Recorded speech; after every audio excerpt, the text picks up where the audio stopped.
Hello, my wonderful people. Good morning, good afternoon, good evening, good night, depending on your time zone or anytime you are meeting this beautiful platform, Linda's TV show. If you like the content or whatever you are seeing in this platform, kindly subscribe. Put on your notification to all notification. Most of you claim you don't see my notification because you do not set it to all. When you set it to all, anything that I post in this platform, you will get it. YouTube, I appreciate you for creating this wonderful platform that we are using to disseminate information. It's not easy to manage such big platform. And also, I want to bring this to YouTube notice and also a disclaimer that here in Linda's TV show, we react to all forms of videos across the globe. We do not preach misleading information. We do not preach hate speech. We do not preach violence. We do not instigate any violence. Rather, we are here to educate, inform. Information is power. When you are informed, you will be educated. And when you are deformed, your own is gone. So that is what we... To be honest, Shehu, I'm surprised you called me. There are people a lot more qualified and more eloquent and they know the Northeast than I. But be that as it may, this balkanization of Nigeria worries me. Northeast, Southeast. When we were growing up, we didn't have Northwest, Northeast, North Central, North this, North that, North that. We had one Nigeria. And all you hear are lamentations. So we need this, we need this, we need this, we need this, we need this. Yeah, every region, we have issues. What is the Northeast Development Commission doing? What have they done since they were inaugurated? They were brought to develop the Northeast after the ravages of Boko Haram. What have they done and what have been the roles of these governors in holding them accountable? In the last government, President Buhari's government, they had a very good representation. The chief of staff was the one that shepherded the creation of Northeast Development Commission. And now there is a vice president, there is NSA, there is... what are they doing to address this issue? How bad is the seeming neglect of the Northeast region of the country? You understand that region very well. No, Northwest. I understand Northwest. I don't know Northeast. I'll tell you, the North, we complain in the Northwest that we had a president that we never had anything from. Go to Katsina today where I come from. There's nothing that we had a president for 8 years. The Northwest, let him tell us what he's done. He couldn't even complete the Abuja to Kano highway for 8 years. How more neglectful can that be? The same thing that the governor of the Northeast is saying. They say, in fact, in terms of infrastructure, the economic corridors have been abandoned. Absolutely. In terms of road network, in terms of railway construction. I mean, what has been happening so much that it looks like this has happened over the years without anybody. Could it be the insurgency that has ravaged that region, that destroyed all of this infrastructure? Or that region has been like that for years? No, I'm not, and I'm not minimizing the issues that the governors are raising. The Northeast, because of Boko Haram, has literally been devastated. You sit down with senior military officers that were there, that fought in the field, they will tell you, this is not what we would wish for any region. The whole region has been devastated. Outside Maiduguri, there's not much. The whole region, education is pillaged. We have malnutrition there, the health. Look at the number of doctors in Maiduguri. You would cry. The region has suffered the devastation of Boko Haram, and that is what we are seeing here. And that's exactly what is translating in the Northwest. The region has been in a mess for now 15 years, fighting a war for 15 years. No region can sustain what the Northeast has gone through. The question is, what have the governors been doing? What do they do? Now governors are awash with money after removal of subsidy. How have they been taking care of the issues of the people? Education, health. They went to Bauchi and they inaugurated the mansion of the government house, as if that's the priority of people of Bauchi. Governors are awash with money and their priorities are messed up. The reality is in the north, not only the northeast, three major problems: ravaging insecurity, excruciating poverty, and hunger. It's all over the region. You talked about that too. All over they the say region. that the socio-economic situation in the northeast is very bad. Absolutely. Price of commodities, hunger in that region, malnutrition, all over the and region. poverty.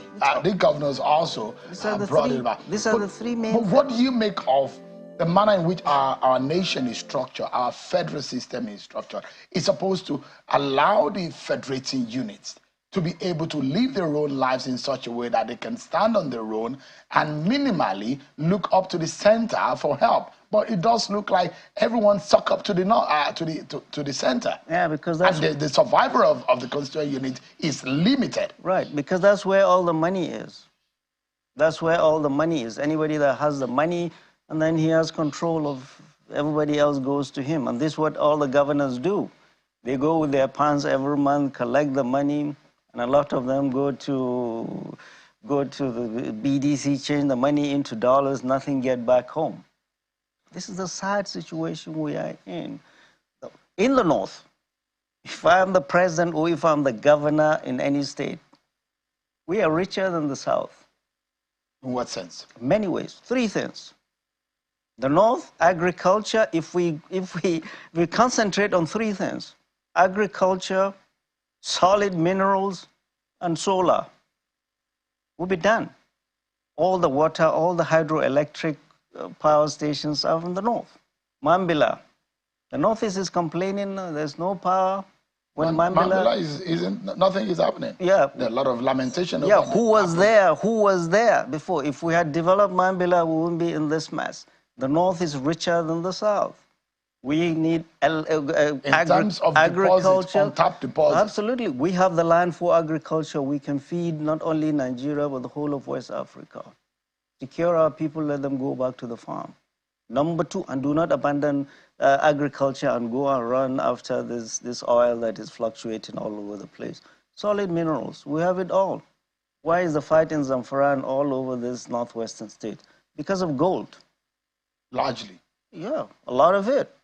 And then previously in the last government, the National Security Advisor will come and say, oh, mining has been banned, no fly zone, no follow-up. And thirdly, and people should ask, where has been the gold of Zamfara? Where is the gold? We have the sun. We can power not only the region, but we can power the whole of the country. Whatever, all the governors largely, I mean, look, we look at the president more than we look at the governors. To be honest with you, largely 80% of our problems are the governors. Would you say that the major problem of the North is bad leadership? It's not only the North, the whole of the country. It's only just a measure of degrees. Just a measure of degrees all over the country. Because you look at the indices. You look at the indices in the northern region of the country compared to the south. You imagine the human capital development, poverty figures there, and it's out of school children, absolutely. Malnutrition, poverty. A lot of the indices that determine human capital development they're in the negatives when you talk about the northern region of the country. And that's why I asked the question, what is the role? And you also imagine, in terms of quota, how many leaders at the national level have governed this country? You see that we perhaps will have had more presidents in the northern region of the country than the southern region of the country. Right, and it's corruption and bad governance. I've said it again and again and again and again. We've had leaders in this country that we have benefited from, and all of these governors, all of these ministers have benefited from the good governance of our leaders past. All of them. In the First and Second Republic. Absolutely. They were good custodians of that which they were entrusted with. What went wrong? Where did we start to get it wrong? They were good custodians. They trained us. They did not accumulate. But now everybody else, the governor wants to not only accumulate, but leaves the state treasury empty. Not only that, indebted. So the primary thing is corruption and bad governance. Corruption and bad governance. It's everywhere. It's only more pronounced here because of the insecurity. It's going to bite us. And I've been saying it again and again, again and again. How many governors, how many ministers, how many service chiefs can retire and go back home and stay like those leaders of our time used to do? They used to go back home and stay with their people. Shagari went back home and stayed with his people. How many of these governors, these service chiefs, these ministers will go back home, ancestral home? All IDPs in Abuja because of bad governance. Right. We have our borehole, we have huge fans with electric fans, we have security man with a gun, we have dogs inside the house, we have CCTV. We don't feel safe after accumulating all of this. And we've forgotten home. And I said it again and again and again and again. We, all of us, bore the pregnancy and gave birth to this mess we're seeing around. There are those who have said over and over again that we're sitting on a keg of gunpowder. Yeah, that word has been said over and over again. That keg, the sitting on it has been so for so long. And now perhaps the gunpowder is exploding in our faces as we see because of some of the situation that the kind of violence that emanate in some part of this country. And you imagine the ideological and the psychological orientation that is breeding this kind of violence, where it's coming from. And I guess it's the sitting or the keg of gunpowder that is already now blasting in our faces. But you see, it's the injustice. I come to Abuja sometimes, I see Wike is doing a good job. Roads and and I go back home, I see the poverty. I say, so we have money in this country? Or I see a governor building flyovers where millions of people, Nigerians, in his neighborhood, predominantly women and children, go to bed hungry. So we have money to do all of this, but we don't have money to take care of people. We don't employ our kids. We don't feed. Our hospitals are in a mess. Our schools are in a mess, and we expect peace. We come to Abuja, build big houses with razor wire fences, electric fence, and expect to live in peace. Peace will never come to any society where there is this much injustice and inequity. We'll only be deceiving ourselves, going around town in big black SUVs and sirens. Let me allow you to, I know you're passionate about, you made a lot of effort and collaborated with a lot of people with the issue of security in this country. And a lot of the times, I'm excited, as much as I know that we are still far from achieving the result of securing Nigeria 100%. But when there are efforts that are being made, it's good to assess and see how far we have come. Prof, let me allow you to listen to the spokesperson of the Defense Headquarters, who gave a breakdown of some of the efforts that the military have made in rooting out insurgents and some violent extremists in our country in the past few weeks. Take a listen to him. The troops recorded additional surrender of terrorists and their family members, and these surrenders took place in Mafa and Bama local government areas of Borno State, as well as Gujba local government area of Yobe State. The troops of Operation Hadinkai also conducted offensive operations at locations such as Damboa, Mafa, Dikwa, Goza. All right, you heard him. What gladdens your heart from this effort? Do you think from what we saw in the last 1 year and now, we're making a gradual process in securing this country somehow? You see, the military, they're doing their best and more. No military can withstand this much stretch. 15 years of Boko Haram, 9 years of banditry. How many soldiers do we have? Stretched all over the country.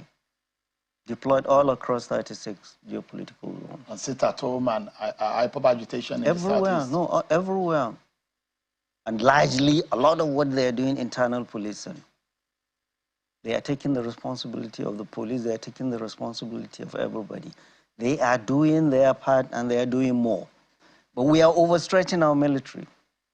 There are conflicts that are not military. We are continuing to militarize it. I've said it again and again. Without the military, you and I will not be sitting here talking and criticizing them. They're doing their part. It's our duty and responsibility as citizens too. We have children, we have younger brothers. All our mates have left the military way high up there. This is our military. Nobody else's military. Without them, we wouldn't be here sitting criticizing. And we salute them for whatever they are doing. We are putting our military, especially in the Northwest and North Central, through difficult things, where everybody should come in. I've said it again and again, the banditry. I know you don't hear me talk about Boko Haram because honestly, I don't know it much. And there are people a lot more qualified, a lot more eloquent than I to speak about that. Banditry is what I've invested time in all this time. We must all come in. We are exposing the military too much in political mess. Banditry has been the political mess politicians are creating and continuing to nurture. We must help the military and all come in. Where the military needs to be, the military needs to be. There's a role for the military. There's not going to be a military solution to banditry. I've said it again and again. They've done a wonderful job in Boko Haram. They've liberated almost all the local governments. I think only one, if that, without the former chief of defense staff used to tell us when we were doing this job, when we were getting this trained guys out, say, gentlemen, remain focused. I have been to the Northeast. I have seen the devastation of war. We don't want this in any part of this country. Do your part. And this is what the military is doing, overstretched. Whoever sees a soldier today, salute him for what he or she are doing for this country. Politicians are not doing their part. They are not. What do you think they should be doing? Politicians? A lot of the drivers of banditry, insecurity, the levers, governors and politicians have it in their hands. Education, malnutrition, drugs, unemployment. These are the drivers that fuel all of this. And you're calling soldiers to come and fight this when the politician has it. He's living here as if it is 1999 and sending soldiers to quell, to shoot places where there's no water, where there is no food. The military, we are putting them in an impossible situation where politicians are not doing their part. They're getting frustrated, and we are seeing that period of frustration. They pulled out of 2 bandit-infested areas, one in Zamfara, in Maru, and one in Shiroro. They've taken hits all over this country. You hear from Delta to Zamfara to Katsina to Kaduna. Officers and men lost from ambushes. In the 8 months of this government, we've lost about, as is reported, many they don't report, over 500 officers and men in this conflict. Ambushes in these conflicts. For goodness sake. They are there to protect and save our people, and these terrorists are killing them. What are we doing? What are you doing? Sure, when you're doing your part. Sometimes I say, what am I doing? Everybody must do his part. If you look at it fundamentally, and we need to start holding our politicians and those who are in power accountable. If you say they are corporate, and in all of this, and why we have so much of this eating into our polity and destroying a gradual destruction, because when the rats start eating up the bread, it's eating crumbs until the bread vanishes. The question is that in the immediate, what can the average citizen be looking at as an expectation on the politicians, on the leaders who are in political power, whom you have accused of neglect to the people? And I'm telling you, to be honest, the ordinary citizen has given up. He has given up. On the politicians? On the politicians.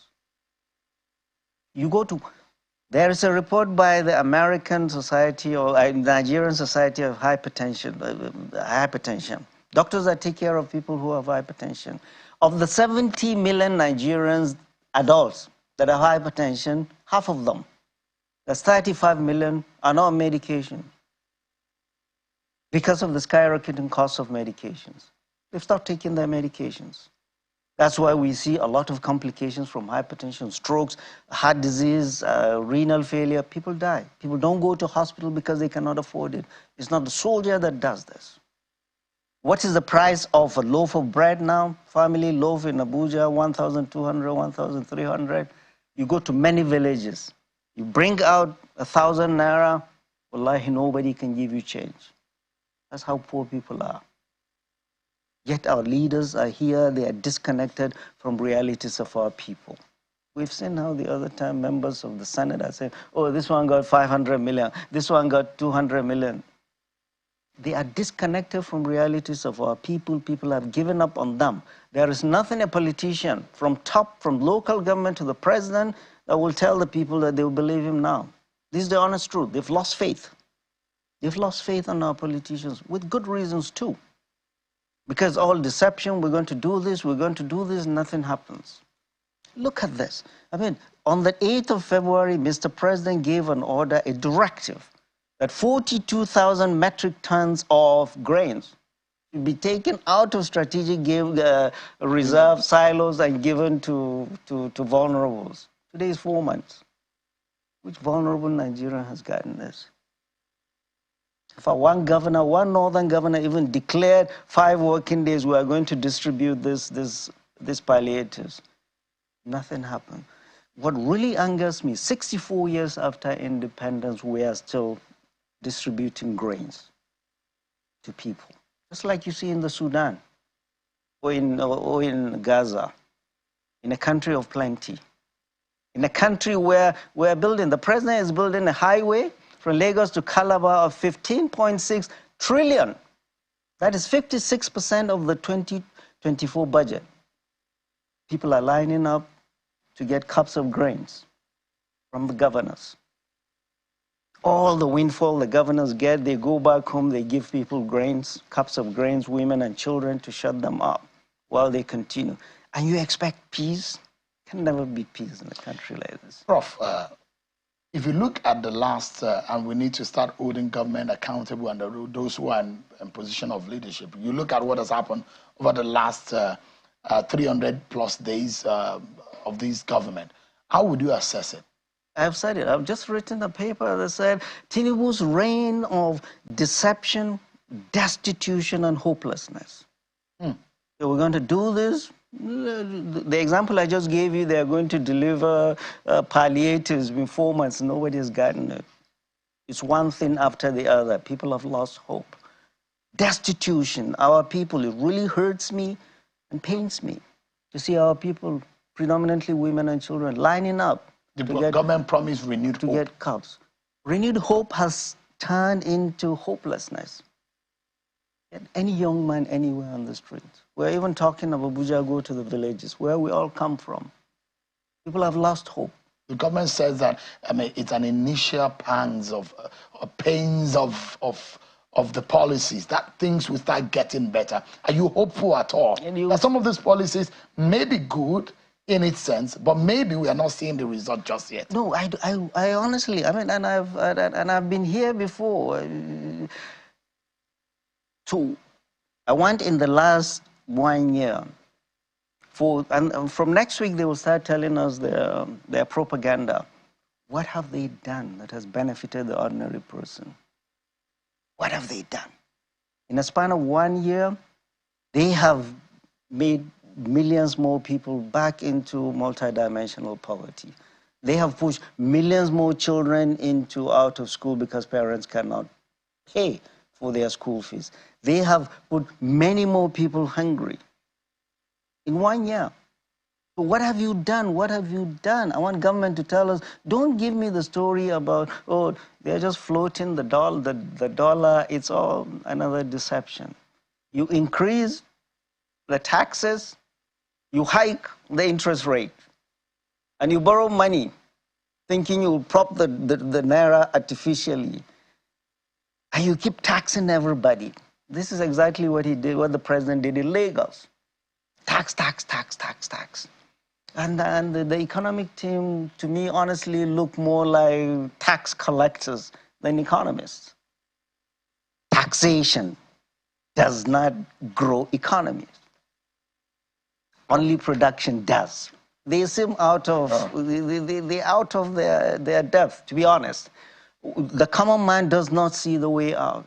The last year has been a year of nothing but deception, destitution, and hopelessness. Professor Usman Yusuf, thank you so much for your thoughts. I appreciate it. And I hope that our nation will be better for it if government and those who are in power listen to voice of dissent and criticism for the good of our people. We'll all be better for it. Thanks so much, Prof. Thank you so much, my wonderful viewers, for watching this video together with me from the beginning to the end. Like I said before, if you like what you see here, if you like what I do in this platform, as you have finished watching this video, please hit that red button that says subscribe and put on your notification bell to all notification. In that way, you'll be able to know when I upload a new video. Share my videos, leave your comments in the comment section constructively. Until I meet your way again in my next video, I still remain your Linda's TV show. Bye-bye.